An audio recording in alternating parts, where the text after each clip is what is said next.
மாணவர்களே, இயேசுவின் நாமத்தில் அன்பின் வாழ்த்துக்கள். சங்கீதம் 65:11 வருஷத்தை உம்முடைய நன்மையால் முடிசூட்டுகிறீர், உம்முடைய பாதைகளை நெய்யாய் பொழியுகிறீர் என்று சொல்லப்பட்டிருக்கிறது.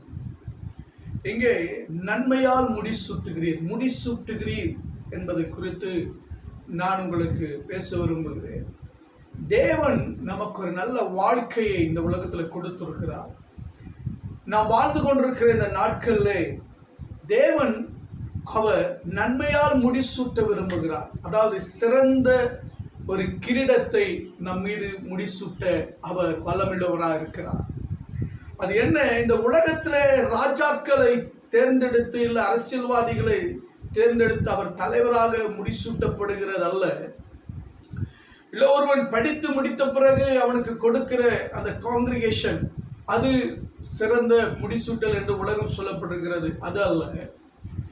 ஒருவன் யுத்தம் பண்ணி ஜெயிக்கும் பொழுது, அல்லாது ஓட்டம் பந்தயம் ஓடி ஜெயிக்கும் பொழுது, அல்ல கார் ஓட்டி ரேஸ்ல ஜெயிக்கிற அது பிறகு சூட்டப்படுகிற முடிசூட்டல் சிறந்தவர் என்று சொல்லி கொடுக்கப்படுகிற முடிசூட்டல் அல்ல. இந்த உலகம் நமக்கு தகுதி பார்த்து, பலத்தை பார்த்து, அறிவை பார்த்து, இல்லை என்றால் ஒரு பணத்தை பார்த்து, இல்லை உலகத்தில் நடிக்கிற நடிப்பை பார்த்து சூட்டுகிற ஒரு முடிசூட்டல் அல்ல. இது தேவனால் கொடுக்கப்படுகிற ஒரு முடிசூடல், அதாவது சிறந்த முடிசூடல். பரலோகத்தின் தேவனால், அதாவது தேவன் தெரிந்து கொள்ளப்படுகிற மனிதன், உலகம் தகுதியில்லை என்று தள்ளப்படுகிற நம்மை தகுதிப்படுத்துகிற ஒரு முடிசூடல் தான் இது. என் அன்பு தேவனுடைய பிள்ளைகளே, உலகம் தகுதி பார்க்கிறது, தேவன் தகுதி பார்க்கிறது அல்ல. உலகம் படிப்பை பணத்தை பார்க்கிறது, தேவன் எதையும் பார்க்கிறது அல்ல. அவர் ஒன்று மாத்திரம் பார்க்கிறார், என்னவென்றால் அவருடைய பிள்ளையாக, அவருடைய சுதந்திரவாளியாக, அவருக்குரியவர்களாக மாத்திரம் அவர் பார்க்கிறார். அவர் அன்பை அவர் கொடுக்கிறார்.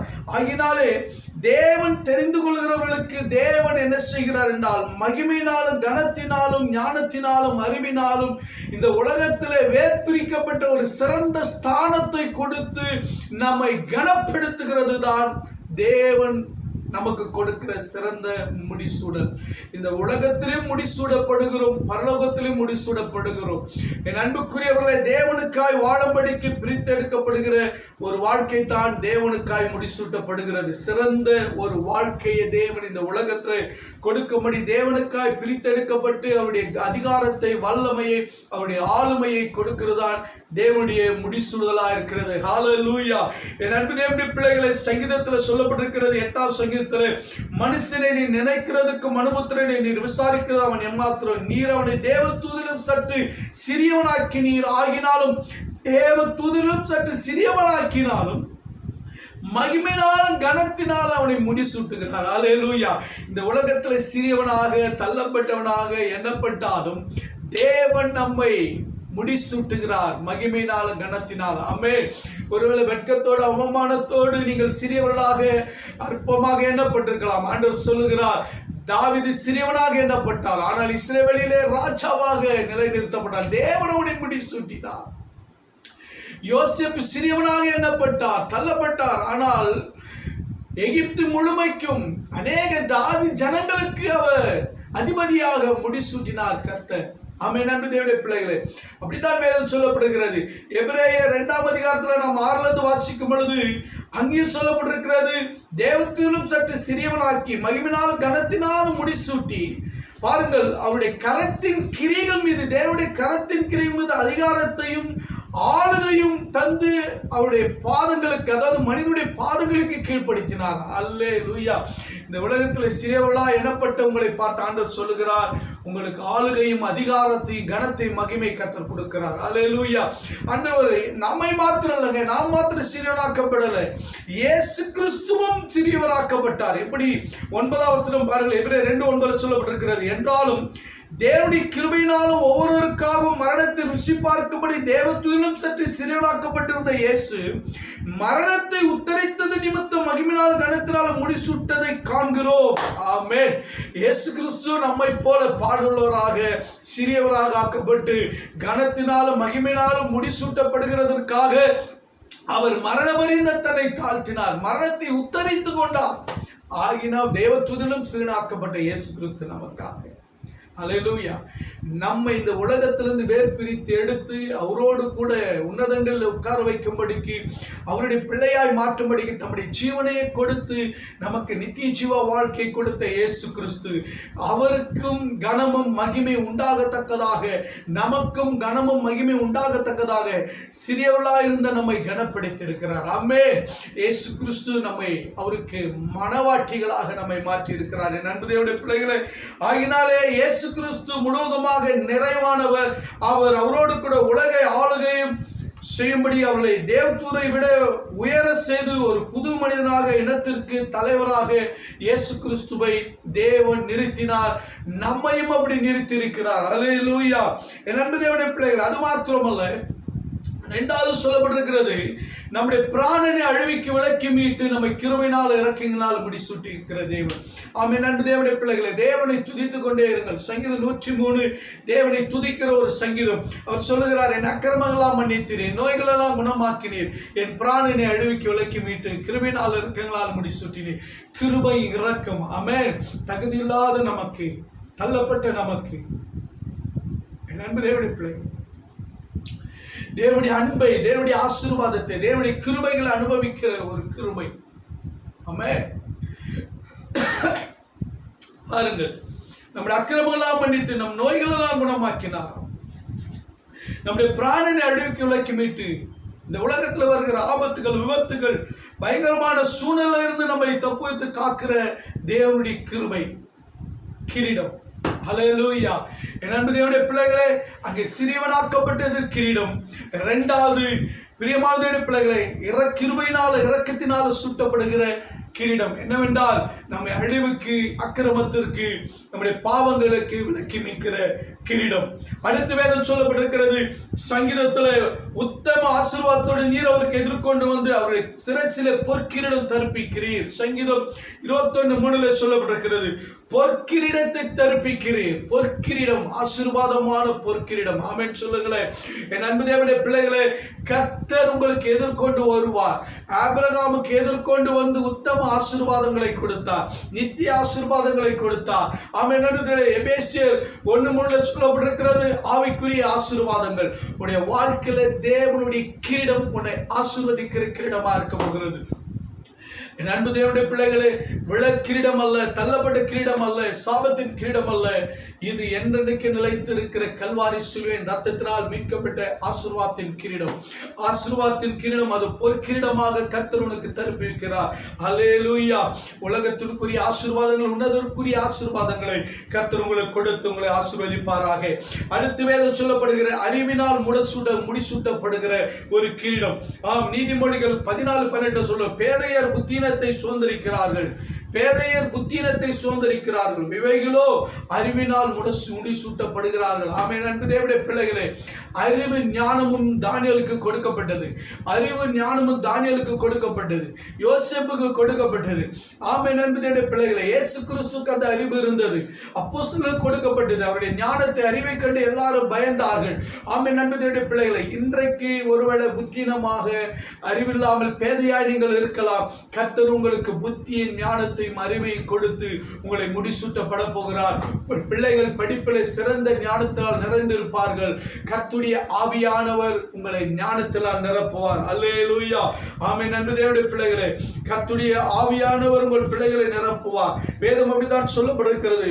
ஏசாயா 11:அதிகாரத்தில், ஞானத்தை, அறிவையும் அருளும் ஆவியும், ஆலோசனையும் பலனையும் அருளும் ஆவியும், அறிவை கர்த்தருக்கு பயப்படுகிற பயத்தின் அருளும் ஆவியும் ஆகிய கர்த்தருடைய ஆவியானவர் மேல் இருப்பார் என்று சொல்லி, கர்த்தர் அறிவினாலே, ஞானத்தினாலே அவருடைய கிரீடத்தை, அதாவது ஞானம் நிறைந்த, அறிவு நிறைந்த கிரீடத்தை உங்களுக்கு, உங்கள் குடும்பத்துக்கு, உங்கள் பிள்ளைகளுக்கு கொடுப்பார். குடும்பத்தை நடத்த, வேலையை நடத்த, பிசினஸை நடத்த ஞானத்தை கிரீடமாக கொடுத்து உங்களை மேன்மைப்படுத்துவார், உயர்த்துவார். நான்காவது சொல்லப்பட்டிருக்கிறது நீதியின் கிரீடம். இங்கு சொல்லப்பட்டிருக்கிறது பவுல் அநீதிக்கு விரோதமாய் போராடுகிற ஒரு காரியம். தேவனுக்கு விரோதமாய் செயல்படுவர்களுக்கு விரோதமாய் போராடின பவுல். பாருங்கள், தேவனுடைய இங்க இருக்கிற அநீதிக்கு எதிரான நல்ல போராட்டத்தை போராடின அப்போஸ்தலனாகிய பவுல் சொல்லுகிறார், எனக்கு நீதியின் கிரீடம் வைக்கப்பட்டிருக்கிறது. அல்லேலூயா. நாம் நம்முடைய வாழ்க்கையில எதற்கு விரோதமாய் போராடி கொண்டிருக்கிறோம்? ஆமென். அன்பு தேவனுடைய பிள்ளைகளே, அநீதிக்கு விரோதமாய், பாவத்துக்கு விரோதமாய், சத்துருக்கு விரோதமாய் போராடும் பொழுது நமக்காக நீதியின் கிரீடம் வைக்கப்பட்டிருக்கிறது. ஆகினாலே தான் ஆண்டவர் பார்த்தீங்கன்னா லேவியராகமம் 8:9 அவன் தலைமையிலே பாகை தரித்து பாகையின் மேல் அவன் நெற்றியிலே பரிசுத்த கிரீடம் பொற்கிரீடத்தை கட்டினான். பாருங்கள், பரிசுத்த கிரீடம் நமக்கு கொடுக்கப்பட்டிருக்கிறது. அதே லேவியராகமம் 21:12 அபிஷேக தைலமாகிய கிரீடம் கொடுக்கப்பட்டிருக்கிறது.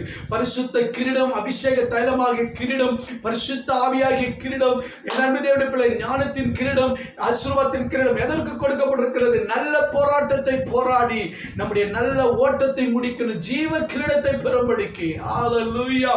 ஆமென். அன்பு தேவனுடைய பிள்ளைகளே, அது மாத்திரமல்ல, நீதிமொழிகளில் சொல்லப்பட்டிருக்கிற மகிமையான கிரீடம் ஒன்று இருக்கிறது. மகிமையான கிரீடம் ஒன்று இருக்கிறது. ஆமென். அன்பு தேவனுடைய பிள்ளைகளே, 7வதாய் சொல்லப்பட்டிருக்கிறது சிமிர்னா சபைக்கு 2ஆம் அதிகாரத்தில் சொல்லப்பட்டிருக்கிறது. இந்த சிமிர்னா சபையை பார்த்தாண்டு சொல்லுகிறார், உன் கிரியைகளும் உத்தரத்தையும் நீ ஐஸ்வர்யமுள்ளவனாய் இருந்தும் உனக்கு இருக்கிற தரித்திரத்தையும் தங்களை யூதர் என்று சொல்லியும் யூதராய் இராமல் சாத்தானுடைய கூட்டமாய் இருக்கிறவள் செய்யும் தூசணத்தை அறிந்திருக்கிறேன். நீ படப்படுகிற பாடுகளை எவ்வளவு பயப்படாதே. இதோ சோதிக்கப்படும் பொருட்டாக பிசாசு உங்களில் சிலரை காவலில் போடுவான். 10 நாள் உபத்திரப்படுகிற ஆயிலும் மரணம் அறிந்து உண்மையாயிரு, அப்பொழுது ஜீவ கிரீடத்தை உனக்கு தருவேன் என்று சொல்லி. அல்லேலூயா. கடைசியா ஜீவ கிரீடம். பல கிரீடங்கள் இருக்கிறது. 7 கிரீடங்களை மாத்திரம் நான் உங்களுக்கு சொல்லி இருக்கிறேன். என் அன்பு தேவனுடைய பிள்ளைகளே, தேவன் தகுதி இல்லாத நம்மை தகுதிப்படுத்தி இருக்கிறார். அந்த தகுதிக்கேற்ற போல வாழ கற்றுக்கொள்ளுங்கள்.